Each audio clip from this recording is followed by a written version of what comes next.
ನಮ್ಮ ಅವ್ವ ಹೇಳೋರು ಕಂಡ್ಲ, ಮಗ ದುಡ್ಡು ತಿನ್ನು, ಇನ್ನೊಬ್ಬರ ಬಡ ತಿನ್ಬೇಡ ಅಂತ.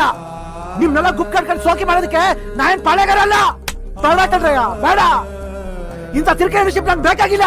ಹೋಗ್ರಿ, ನಿಮ್ ದಾರಿ ಹುಡ್ಕೊಂಡು ಬದುಕೋಗಿ.